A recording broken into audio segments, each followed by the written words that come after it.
बच्चों, आज हो गई है 8 मई और मैं आपको बता भी देती हूँ कि 8 मई एक ख़ास तारीख होती है। 8 मई के जो दिन होता है वो उस दिन रेड क्रॉस की स्थापना हुई थी। जरा आप नेट पे भी सर्च करके देख लेंगे क्या हुई थी, रेड क्रॉस की स्थापना।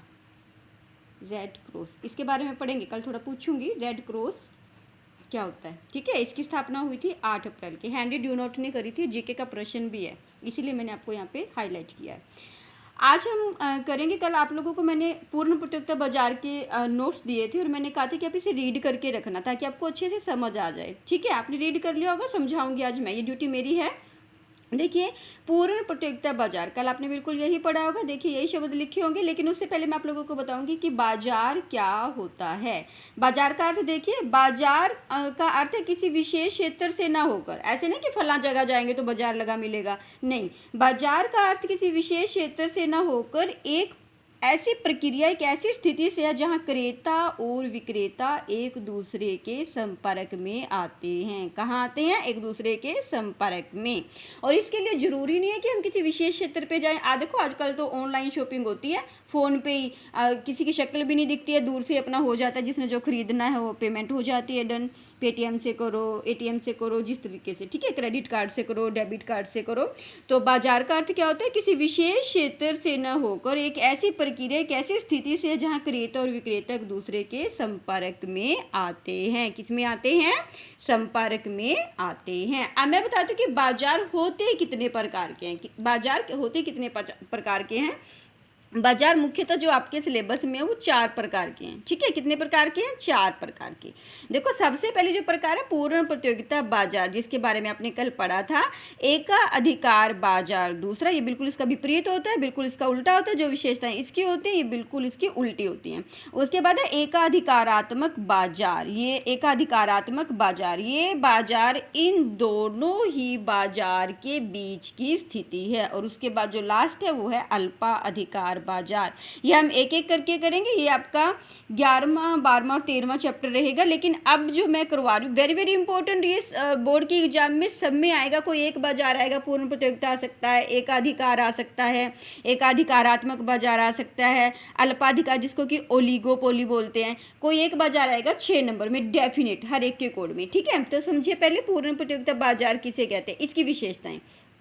ठीक है, पूर्ण प्रतियोगिता बाजार में क्या होता है? क्रेता और विक्रेताओं की जो संख्या है। अब पहले मैं इसका अर्थ बता देती हूँ। पूर्ण प्रतियोगिता बाजार एक ऐसा बाजार है जहाँ क्रेता और विक्रेता एक दूसरे के संपर्क में आते हैं और वो समान कीमत पर समरूप वस्तु को बेच रहे होते हैं और उनको बाजार का पूर्ण ज्ञान होता है। पूर्ण ज्ञान से यहाँ क्या मतलब है कि वस्तु की कीमत कितनी रखनी है, वस्तु का उत्पादन कितना रखना है। ठीक है, पहली विशेषता देखिए, क्रेता विक्रेताओं की अधिक संख्या।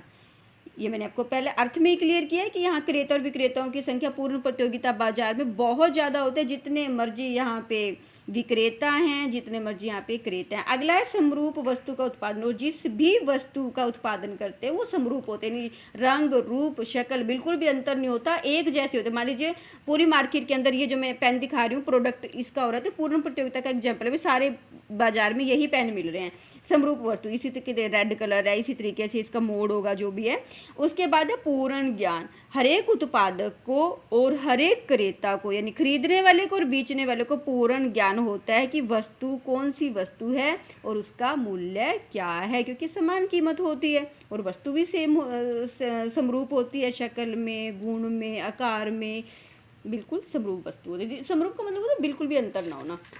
अब देखिए मैं कराती हूँ औसत आय और सीमांत आय वक्र। अब देखिए, सबसे पहले इस पे जाने से पहले ये आपका एक अलग चैप्टर रहेगा कि औसत आय और सीमांत आय क्या होती है। ठीक है, ये आपका 9वां चैप्टर है शायद, ये मैं आपको अलग से कराऊंगी। लेकिन अब समझ लीजिए कि पूर्ण प्रतियोगिता बाजार के अंदर औसत आय और सीमांत आय वक्र कैसे होते हैं, उनकी शेप कैसी होती है।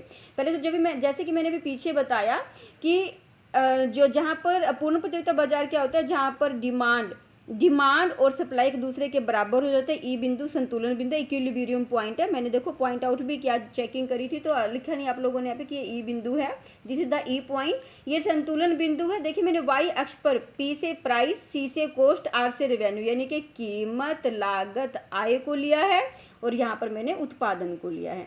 तो जहाँ डिमांड और सप्लाई एक दूसरे को काटते हैं वो बाजार के अंदर कीमत डिसाइड की जाती है और ओ एम पूरी मार्केट के अंदर उत्पादन हो रहा होता है।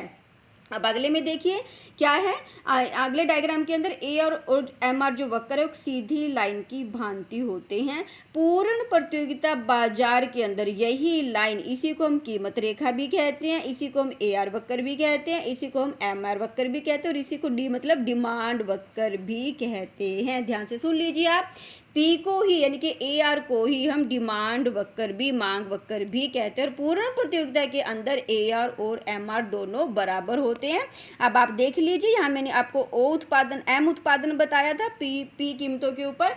अब देखिए पी कीमतों पर जिन उत्पादकों को ज़्यादा लाभ हो रहा है वो ज़्यादा उत्पादन करेंगे यानी M1 उत्पादन करेंगे। जिनको घाटा हो रहा है, लागत वगैरह ज़्यादा उठानी पड़ रही है, वो उत्पादन M2 करेंगे यानी कम उत्पादन करेंगे। जिनको लाभ हो रहा है वो ज़्यादा उत्पादन करेंगे, जिनको हानि हो रही है वो कम उत्पादन करेंगे। तो बच्चों ये था पूर्ण प्रतियोगिता के बारे में हमारा आज का चैप्टर। आप देखिए इसे ध्यान से कर लीजिए, इसके नोट्स बना लीजिए। वेरी वेरी वेरी इंपॉर्टेंट ये टॉपिक है। I am saying again and thank you.